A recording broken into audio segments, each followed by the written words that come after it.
I felt awful. Just off the phone with my wife of 11 years, the conversation had left her in tears. It was the day after tomorrow, and the weight of the situation pressed heavily on me. 3 years back, I had nearly lost my job because Grace had been so distraught over me missing our anniversary that she demanded I come home. Now 3 years later, it's her absence on our anniversary, and not a word I uttered could coax her back. It's perplexing why I'm the one feeling so low, but that's the reality. The past 12 years have been the epitome of happiness for me. Grace was 24 when we met, embarking on her career in sales. She had approached our architecture firm to pitch advertising in upscale magazines, beyond our budget at the time. Her outlier with those dark locks captured my attention. With a little help from my partner, I managed to keep her engaged long enough to secure a date. She later confessed that she knew we couldn't afford her services, but was pleased we made it seem plausible enough for her boss to keep sending her our way until I mustered the courage to ask her out. I cracked a joke about the waiter's toupee, causing her to spurt water out of her nose. That moment, I knew I was in love. We dated for 6 months, and then she moved in with me for another 6, until she could transition from the road to an office. We tied the knot about 4 months after that. Not a single day passes without me feeling like the luckiest man alive for having her as my wife. I reached for the phone once more and dialed my boss's number. I had been there since the inception, back when Neil had founded the company. Our compact team of 4 designers had achieved remarkable breakthroughs, significantly reducing production times across various areas. "Neil, I know you're there. Pick up," I urged into the receiver. I heard him answer. "Travis, I'm swamped right now." "You know that." "I'll keep it brief then. I'm leaving immediately and won't be back until Monday," I declared. "What the hell do you mean you're leaving? Where are you off to?" he inquired. "I'm taking off to spend my anniversary with my wife." "Catch you on Monday," I responded. "Have a good one, you jerk, and remember to knock before barging in," he jested, laughing. "Wow, your humor is top-notch," I retorted. "You hear that all the time, don't you?" he teased. "Not from anyone who knows you. Hey, apologies, but things have been tense at home lately since they brought in that new guy to head Grace's department. Maybe a night in a hotel bed could ease the tension," I confided. "Well, it certainly can't hurt. Just promise me when you're feeling adventurous, you'll think of me," Neil quipped, chuckling. "You've got a deal. See you Monday," I affirmed. Without disconnecting the call, I dialed Neil's secretary, Batty. She had a knack for sorting things out, and I urgently needed a plane ticket. After the conversation with her, I dashed to my car and headed home to pack. As I packed my suitcase, my cell phone rang. "You've got 45 minutes to reach the airport in time for security check. Your ticket is waiting at the desk under your name." I managed to arrange a return flight for Sunday afternoon at 1:30. Unfortunately, there were no available rooms in the hotel where Grace is staying, so I booked one 2 blocks away. "Have a safe trip, and I'll see you on Monday," Batty informed me before abruptly hanging up. Rushing into the bathroom, I quickly filled my shaving kit and tossed it into my bag. After a swift check around the house and ensuring the coffee maker was switched off for once, I sprinted to my car. Over 15 years, I've learned a few shortcuts, and with a bit of speeding, a lot of speeding, I reached the airport with time to spare. After checking in, going through security, and boarding the plane, I promptly inserted my earbuds and switched on my iPod. I'm not particularly fond of flying, but music helped soothe my nerves enough to keep my hands from clutching the armrests too tightly. 3 hours later, a gentle hand on my shoulder roused me from a pleasant dream involving Grace and me. It dawned on me that I had completely passed out. Sleeping hasn't been coming easy lately. Some of it was work-related stress, but over the past couple of months, things between Grace and me have been strained. Our once vibrant sex life, which thrived just 3 months ago, had dwindled to nothing. It had been over 2 months since she even allowed me close to her. It all began with her informing me about how they had promoted a man from another department to head hers. She was frantic to prove to them that they had made a mistake in overlooking her.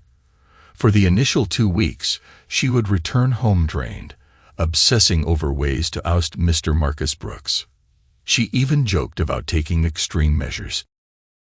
However, by the 3rd week, her agitation had subsided, and a few weeks later, she mentioned that they had started collaborating more effectively, eventually being assigned together to pursue a significant account. I began to worry that there might be something more than professional rapport between them, but Grace always reassured me, and aside from our lack of intimacy, she continued to devote as much, if not more, attention to me as before. Retrieving my bag from the overhead compartment, my mind raced with ideas on how to surprise Grace at the restaurant without giving away my presence. Hailing a cab to my hotel, I engaged in some casual conversation with the driver about my situation. To my fortune, he recommended a charming, dimly lit establishment nestled between the 2 hotels, boasting a romantic ambience with dark dance floors and secluded booths. It sounded perfect, and I expressed my gratitude with a generous tip as I alighted at the curb. After swiftly checking in, I took a brisk shower and hurriedly left the hotel, eager to intercept Grace before she ventured out for dinner. Glancing at the lobby clock, which read just after 5:30, I decided to navigate the crowded streets on foot, estimating that I could reach her destination just as quickly.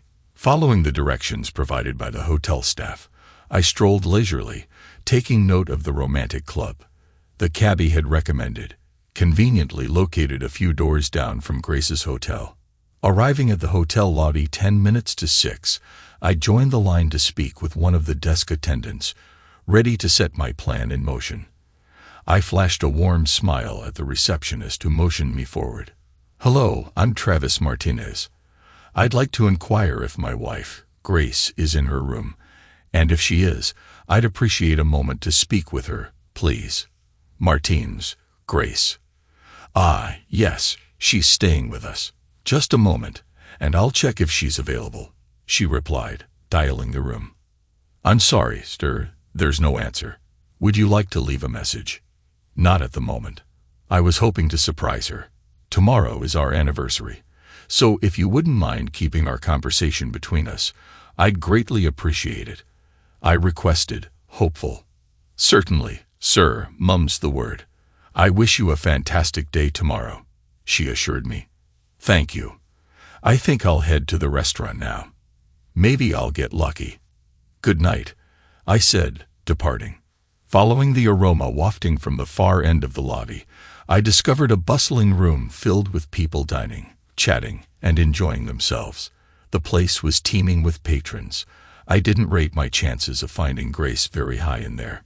Spotting the restroom tucked away to one side at the back, I figure I could kill 2 birds with 1 stone. After a cursory scan of the area, I didn't spot her. Once I finished my business, I lingered at the entrance to the hallway, surveying the room again. It seemed unlikely that I would spot her amidst the crowd. Then, by some stroke of luck, I heard a familiar giggle.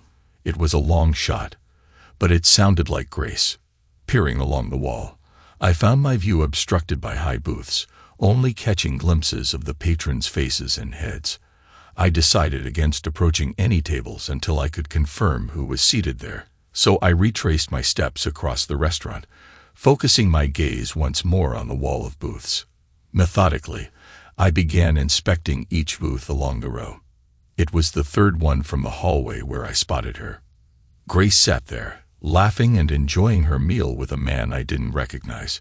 She looked stunning, dressed in the attire she always chose when anticipating a night of dancing, both vertically and horizontally. The ease between them was palpable, and my shock only deepened when Grace casually reached over, playfully snagging a morsel from his plate and popping it into her mouth, all while laughing. When the man appeared slightly miffed, she tenderly stroked his face with the back of her hand. What on earth was happening here? It seemed far more intimate than a mere dinner with a colleague. My grip on the doorframe tightened as I recoiled when he leaned in for a kiss, and Grace met his lips eagerly. Staggering away from the door, I stumbled to the center of the lobby and sank into one of the oversized wingback chairs. My trembling hand rose to my face, a wry smile forming as I observed its tremors. Thankfully, I wasn't in need of wielding a firearm, at least not tonight. I couldn't say how long I remained seated there, my gaze fixed on the dining room. The sound of that familiar giggle drew my attention, and I watched as Grace walked arm in arm with the man, leaning in close, their laughter mingling as she whispered into his ear. They passed within 15 feet of me, engrossed in conversation, but all I could do was fixate on the way Grace looked at him. It was a gaze I hadn't seen directed at me in a long time. Suddenly, the air felt suffocating, and I struggled to draw a breath. I leaped out of the chair, my strides purposeful as I made my way towards the exit. Despite my usual inconspicuous stature, the crowd seemed to part effortlessly as I moved through, my expression undoubtedly reflecting my inner turmoil. Thankfully, the revolving door had buffers, preventing me from careening into the street. I reached the curb, standing there, feeling a whirlwind of emotions, pain, anger, sorrow, but it was anger that seemed to dominate. Then, a giggle. My body instinctively whirled around, my gaze fixated on them as they emerged from the door together, heading in the direction of my hotel. I watched as Grace clung to his arm, leaning into him, their steps synchronized. They turned down the block and disappeared into the very club I had glanced at earlier. Shaking myself out of the trance, I moved towards the doorway, but I slowed down, allowing them time to distance themselves. Taking a moment to collect myself, I drew in several deep breaths, attempting to quell the storm of emotions raging within me. There was no denying the significance of the look I had witnessed, but I craved something more, clarity perhaps. With resolve, I pushed open the door and stepped inside, pausing to let my eyes adjust to the dim lighting as I surveyed the room. Spotting them in the far booth, I skirted along the perimeter, making my way towards a small table. The waitress was quick to attend to me, hovering as I took my seat. "What can I get ya, honey?" the waitress chirped. "Scotch, rocks, double," I replied. "Our meeting isn't until 10 tomorrow, so we can stay and celebrate as late as you want," I heard him say to Grace. "I'm so glad you didn't let him guilt you into going home." A giggle. "Go home and miss our 2-month anniversary. No way. I can't believe we've already been together for 2 months," Grace exclaimed, followed by the sound of a kiss. "It would have been longer if you had taken me up on my offer at the end of my first week there," he remarked. "Well, I had to make you think I was a little hard to get. I am supposed to be married, you know. I couldn't believe it when you walked up to me in front of Viola and asked me out, knowing full well I was married," Grace explained. "Viola was the one who told me you thought I was hot," he revealed. "We need to get something nice for her for getting us together," Grace suggested as their waitress arrived, dropping off their drinks and then departing. "Here's to 2 fantastic months together. And many more to come," he toasted. "And many more to come," she echoed, clinking glasses. "Here you go, honey. Will that be all?" my waitress asked, setting my drink in front of me. "Oh yes, that's all," I replied, rising to my feet.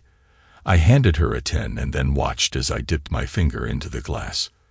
The icy whiskey helped lubricate my finger enough to slide off the band that had been there for so long. It had become such a hassle that I didn't bother removing it anymore.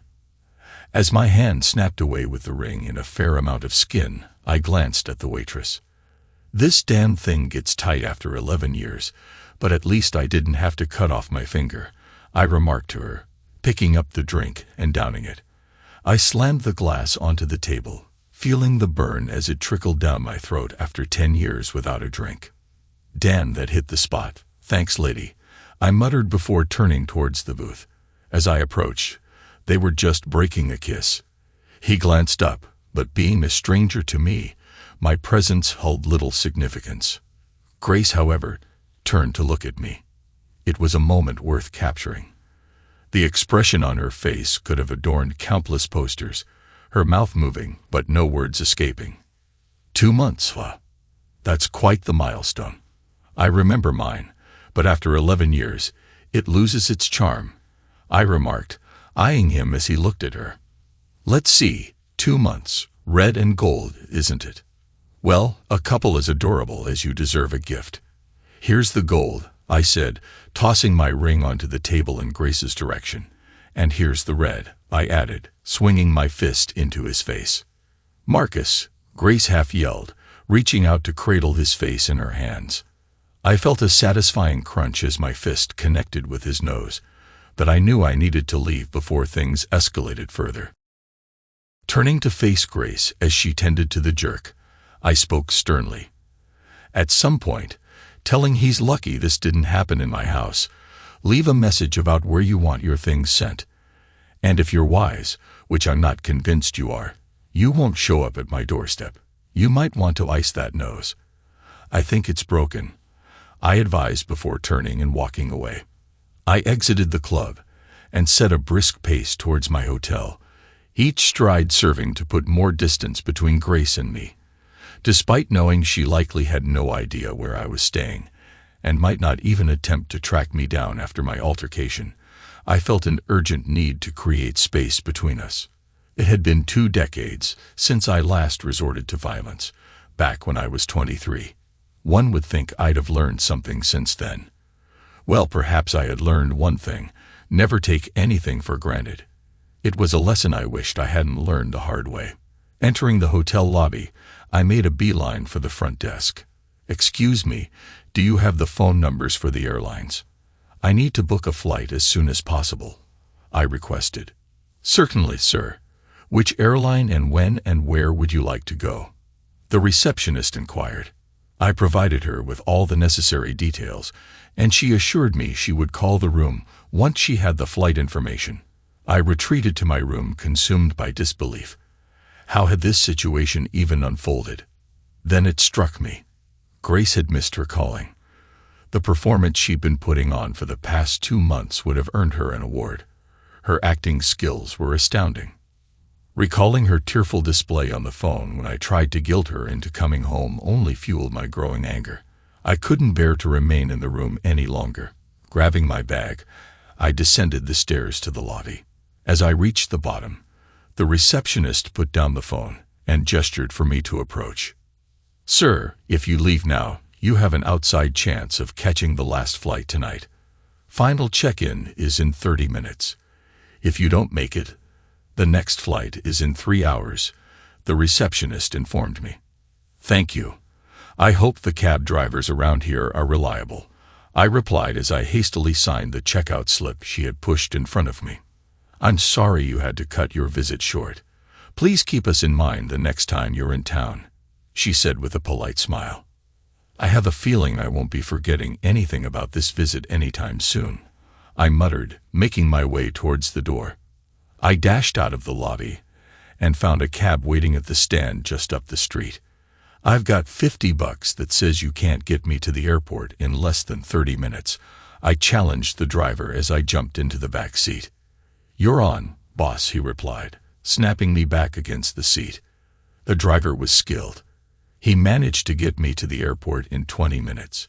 I paid him what was on the meter plus the $50 vet, thanked him, and hurried towards my gate. Despite having a few minutes to spare, my nerves were on edge. I anxiously paced around, hoping no one would mistake my restlessness for something suspicious. My mind raced, and I found myself muttering under my breath as I waited for the flight to board.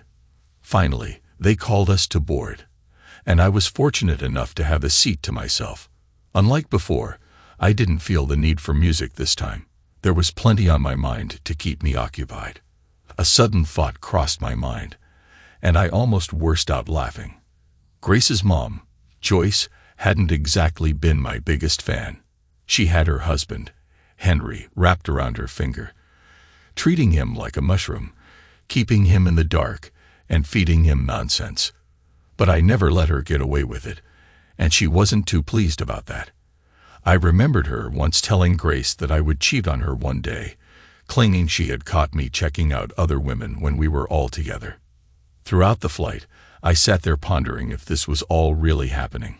I pulled out the picture I always carried of Grace and me and stared at it. Suddenly, the smiling face beside me seemed to transform into the image of that jerk.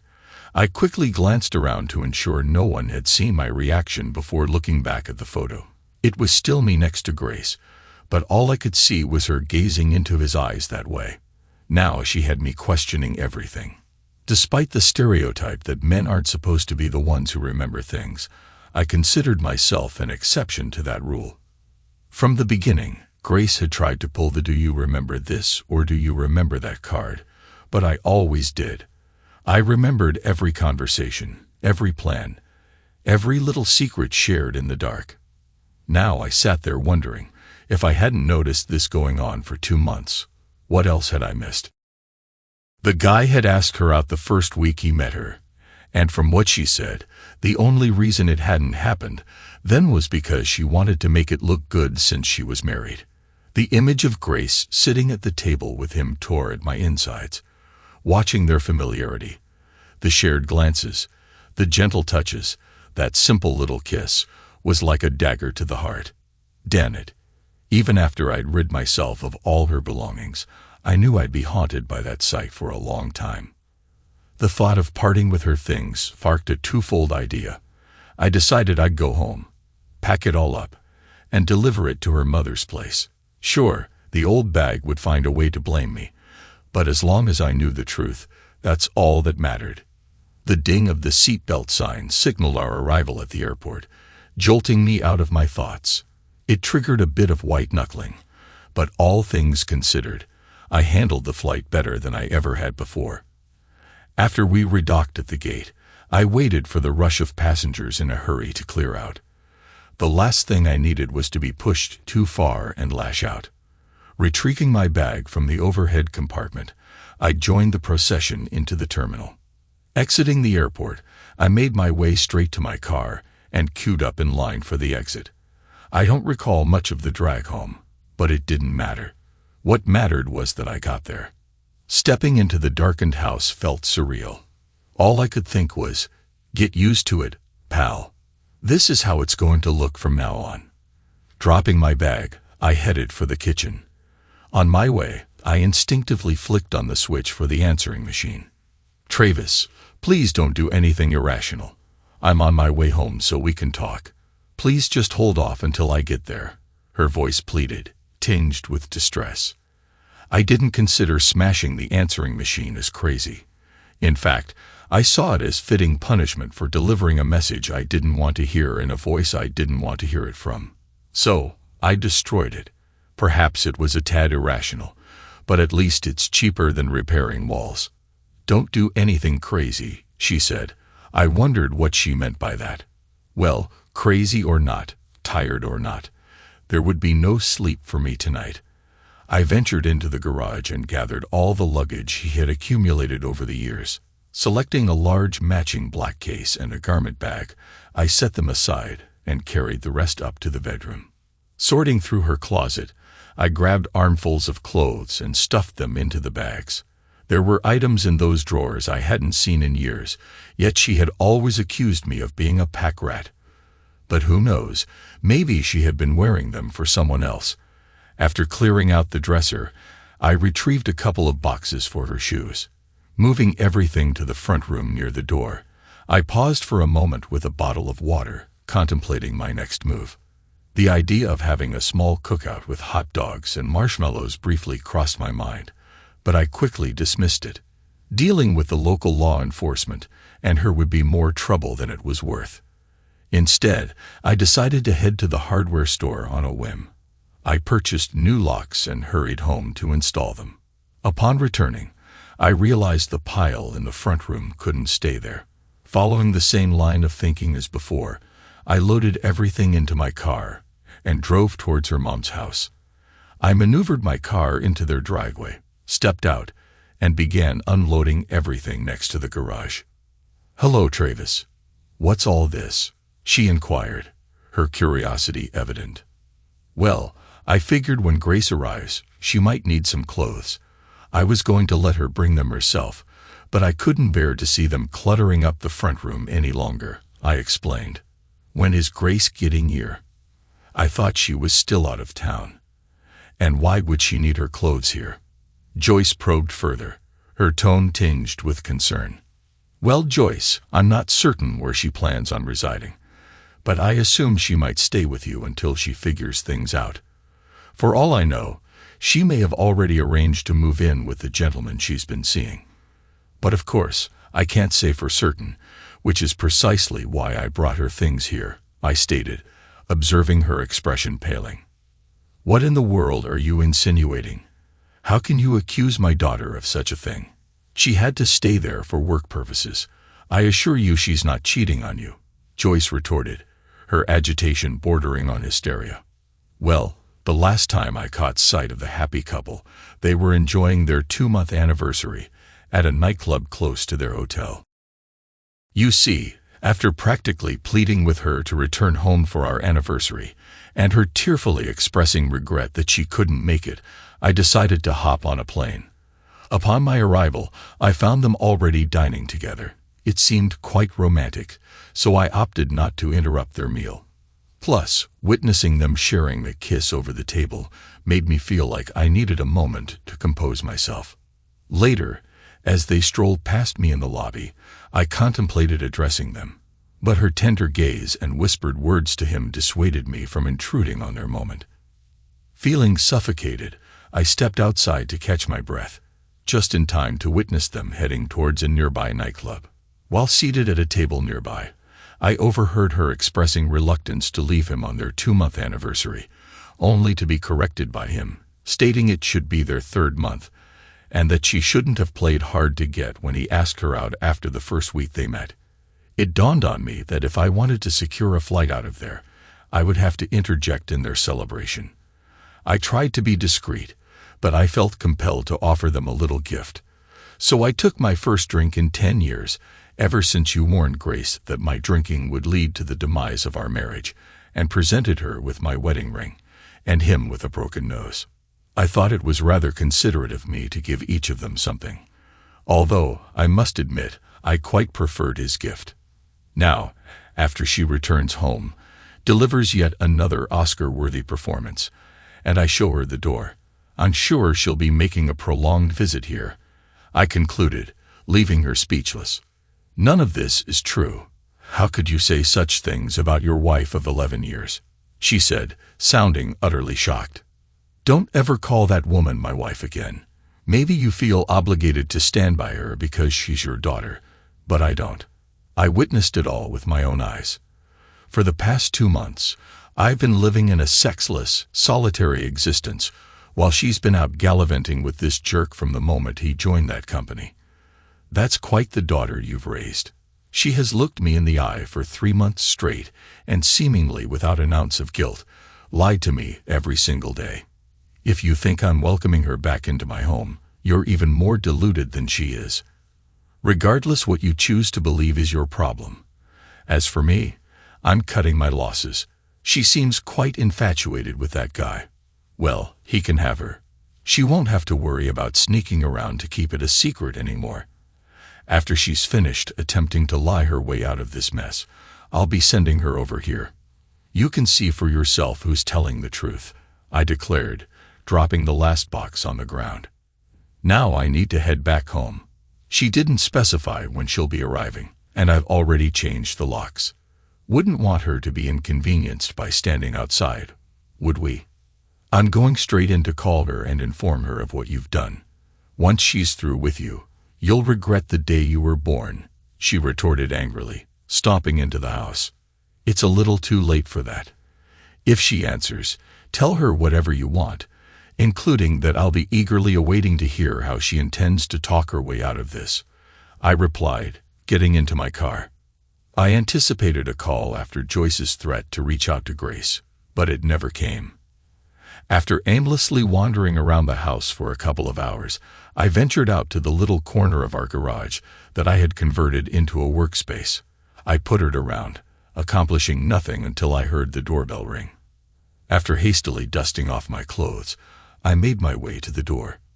Upon opening it, I stepped back without uttering a word, allowing Grace to enter. "You must have been in the garage." I tried knocking, she remarked as I closed the door and trailed after her. "Yeah, I was tidying up a few things," I replied. "From the sounds of it, you've been doing a lot of tidying. My mother called me a while ago. It seems like you've pretty much made up your mind about what to do with me," she said. "You didn't leave me with many options. Did you really think I'd be okay with you having a boyfriend?" I questioned. "I suppose I wasn't doing a lot of thinking, not with my head anyway," she admitted. "Too bad, because that's all I've been doing. You see, I haven't had anyone around to distract me from things. You know, someone to go to dinner with, hit up a club, or simply sit in the dark, whispering and kissing. Instead, what I've got is a woman who can look me straight in the eye and lie to me. She can share my home, my meals, and my life, only to turn around and be intimately involved with someone else." "So yes, I think I've pretty much made up my mind," I stated. "Doesn't paint a very flattering picture, does it?" she queried. "Are you really going to throw away 11 years together?" I don't recall being asked, and I didn't give up anything. You had me believing everything was fine and dandy. Did I miss something? Did you ever ask me, "Travis, do you mind if I start a relationship with someone else?" You'd think I'd remember something like that. But it doesn't really matter anymore, does it? Now, you and what's-his-name can go about your business without worrying about me. No more hassles like figuring out which anniversary to spend with whom. Hey, you two can even carpool to work. That will save you guys loads of time," I said, walking over to a chair. "You don't have to add all the sarcasm." "I think I understand your point," Grace said. "Do you really, Grace? Because I don't think you do. To you, it was just cheating. Heck, you probably found a way to justify it. Maybe you even thought it was my fault. Was it, Grace? Is it my fault you slept with that guy?" I asked. "No, I didn't blame you for it. It just happened," she admitted, dropping her head. "Bullshit. Sleeping with someone for 3 months, other than your husband of 11 years, isn't something that just happens. It's something you work on. Then you work to hide it so you can keep doing it. And let me tell you, baby, you're damn good at your job.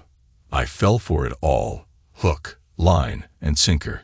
I don't know how you two found the time to have sex. You must have been laughing your asses off at what fool you made out of me. And that crying scene on the phone the other night, holy shit, you really need to consider a career change. That performance would have beaten out the last 3 Academy Award winners. Hands down," I said. "We never once laughed at you. One time he tried to put you down, and I wouldn't speak to him for a week. And the crying wasn't a performance. I was filled with guilt, crying genuinely. There you were, practically begging me to come home, but I had already made a promise to stay. And I figured that after 11 years, you wouldn't really mind me missing this one," she said, looking away again. "I can't tell you how much I appreciate you sticking up for me. And you didn't sleep with him for a whole week.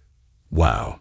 And I guess I wasn't even supposed to think about the little stunt you pulled 3 years ago when I was doing something important, and you went into such hysterics that I almost lost my job to come home to you.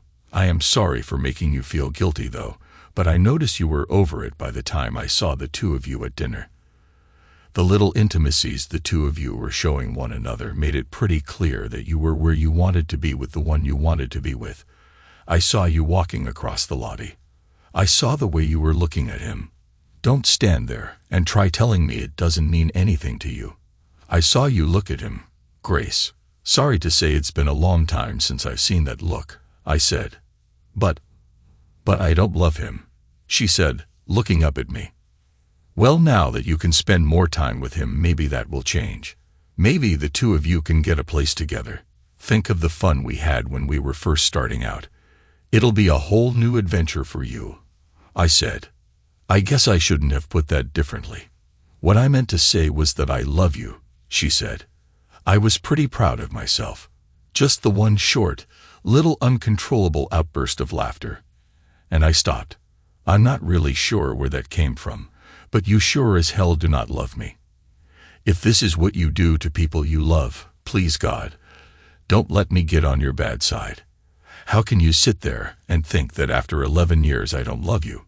She said. Okay, Grace, I see you're into questions too. So here's one for you. Knowing yourself as well as you do, you know how you would react to certain situations. Taking it from there, how do you think you would have reacted if you had found out I had slept with another woman just once? Nothing long-term, just the one time, I asked. I probably would have thrown you out of the house and already had the divorce papers drawn up, she whispered. Thanks for being honest. That's pretty much what I thought you would have done too. I kind of threw in you tossing something at me, but who knows, I said. I probably would have, she said with a weak smile. Okay, now suppose that you found out that every day, for as near as I can figure, 3 months, every bit of time I spent with you, and it was damn little, meant nothing to me. All I did was go through the motions and make you think that everything between us was great, and then go to work, meet up with my lover, and spend the entire day with her. So does this give you the impression that I love you? After close to 13 years, give me some credit, Grace. Besides, like I said, now you two should be able to get closer. You know, without all the sneaking around, I said matter-of-factly. You are making it sound like you don't even care. The time I spent with you meant a lot to me. I was not just going through motions. I enjoy being with you, she said. When was the last time we had fun in bed, Grace? When was the last time you came up and started one of our 5-minute kisses? You could answer a question without having to think about who you were talking to. When was the last time you were my wife, Grace? Don't stand there declaring your love for me after what I saw and heard. I may have been born at night, but it wasn't last night. Jesus, you were talking about him to that old bag Viola the second he walked into the office. Then you two sit there and talk about getting the old bag a gift for getting you together. It sounds to me like you just found your next matron of honor. All you need is his best friend, and you guys are set, I said, leaning back in the chair. So you are just like me after all. Should I be expecting the server at my door? She asked. First, you'll have to tell me where you are planning to be. But then no way, not a chance. You will not see some process person at your door handing you your divorce papers. I reserve that right for myself. I was there when we started. I'll be the one seeing that the last I is dotted and the last T is crossed. You know me, if I didn't do it, it isn't right. I trusted one person completely, Grace, and now you know, after all these years, why I never trusted the important things to anyone but me. Somehow, the I told you so thing doesn't work so well when you have to say it to yourself. I said, it sounds like you spent a lot of time watching and listening to us. Why did you wait so long to break in on us? Were you getting off watching? She asked, her voice tinged with venom. When I saw the two of you kiss over that table in the restaurant, it kind of took the wind out of me. Then, when the two of you were strolling across the lobby, I was too shocked at the way you were looking at him. When I got my bearings, I kind of went into overload and needed some air badly. As I was standing out in front of the hotel, the two of you pushed your way out of the door together and started for a club my cabbie had recommended when I told him I was here for my anniversary, aiming for something quiet and intimate. I got there a little after the two of you, but there you have me. I'm not really sure what more I thought I needed. I had intended to just walk up and beat the shit out of the guy. Instead, I found a table next to yours and ordered a drink. I listened to you two for as long as I could, and when you toasted him to a long and happy life together, I had had all I could stomach. I had to almost pull my finger off to get that damn ring off, but that drink burned my guts so bad I didn't really notice. Sometime you'll have to tell, what's his name, how close he came. When that Ashwhite looked up at me like he was wondering what my problem was, I came that close to grabbing that windpipe and giving a quick twist. After a second of thought, though, I knew you weren't worth the risk of spending the rest of my life in jail. You had made your choice when we talked earlier on the phone, and I decided that was fine by me. I have to admit I was pretty satisfied when I felt his nose crunch, but with your two combined incomes, he should be able to fix any permanent damage, I said. So that's it. Case closed. Get rid of Grace and move on. You show up, see me with another man. Don't break us up, but step in and break his nose when you don't want to watch anymore. What is that supposed to show me? She asked, her hands on her hips. I guess I didn't know I needed to show you anything. What I did for me, not you. Why would I fight for someone like you?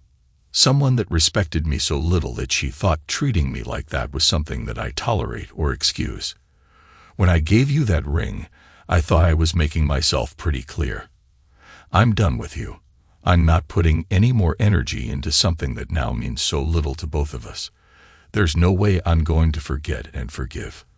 And I can tell from the way you acted before and now that I haven't been very high on your list of important people.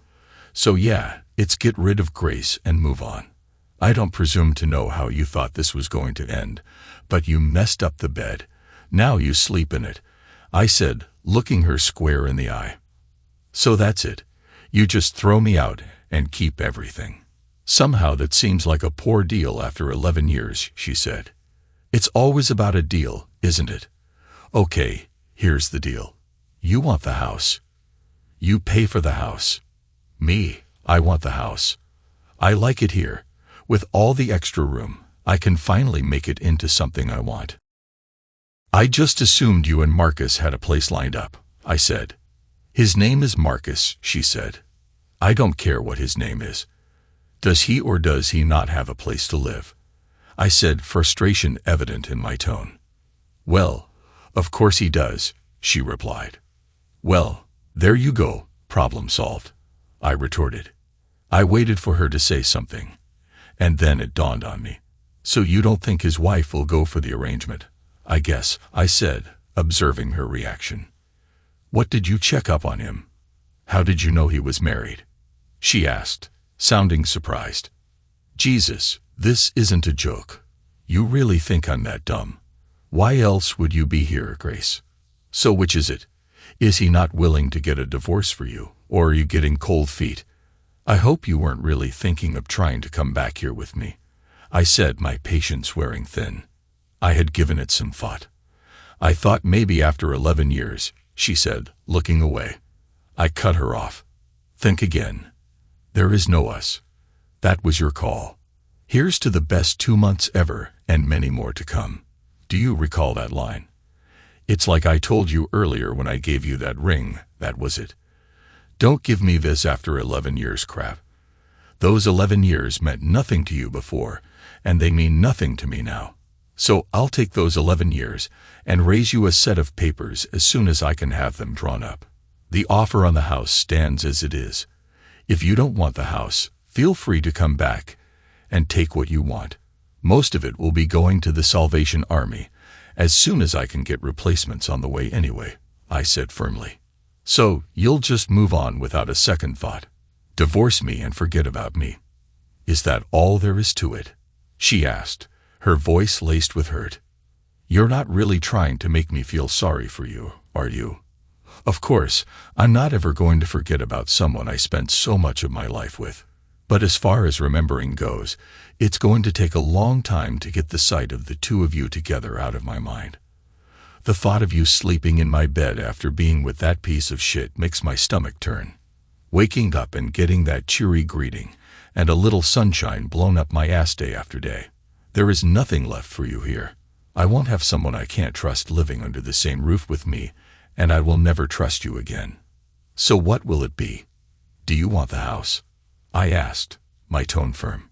No, I don't want the house. Give me a few days to find a place, and I'll probably take a lot of the furniture, she said, pulling her hand out of her pocket. What do you want me to do with this? She said, holding my ring out to me. Whatever you want. Hey, I know, use it for one of those toe rings. It should fit over your big toe. That's the way you were treating it anyway. You might as well get some use out of it, I said, a hint of bitterness in my voice. Fine, You know what? I could use a little extra cash. Maybe I'll pawn it, she said. Wow, you won't get much. They buy that stuff by weight, and you probably won't get $30. You couldn't buy a real solid gold toe ring for $30. But hey, that's just my opinion. It's your ring. Do what you want with it, I said, a touch of sarcasm in my tone. I'll call you in a few days about the furniture. Did you get all of my things out of the closet? She asked, turning for the door. Well, I got everything, but I was a little pissed at the time and did a pretty poor job of packing. I hope you have a few clean, unwrinkled things left from your trip, I said, trying to keep my tone casual. Mind if I take a look? She asked. Not at all.